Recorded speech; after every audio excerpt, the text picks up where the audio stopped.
সেলিম ভাইয়ের সালাম নীল।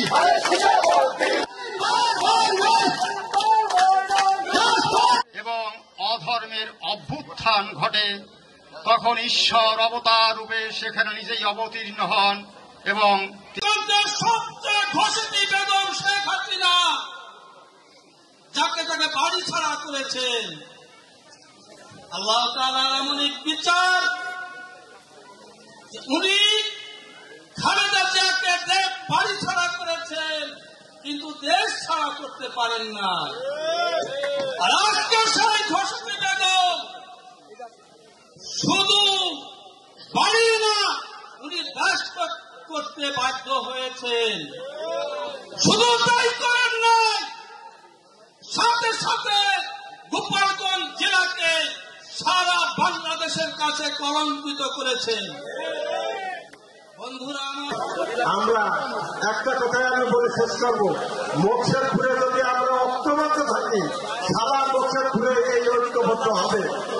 এই জন্য আমরা মোকশেদপুর পৌরসভা সবাই সব ওয়ার্ড মিলে আমরা ঐক্যবদ্ধ হব, এই আশা ব্যক্ত করে এবং এই অনুরোধ রেখে আমি আমার সংক্ষিপ্ত বক্তব্য শেষ করছি। বাংলাদেশ জিন্দাবাদ, শহীদ শাহ মোহাম্মদ খালেদা জিয়া।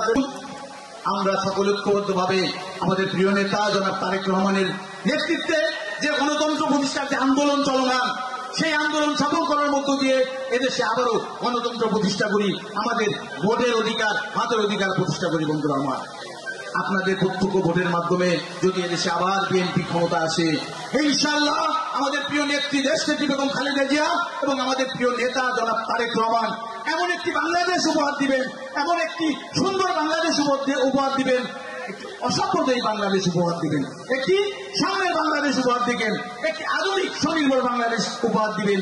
এই আশা এবং প্রত্যাশা ব্যক্ত করে আপনাদের সবার সুস্বাস্থ্য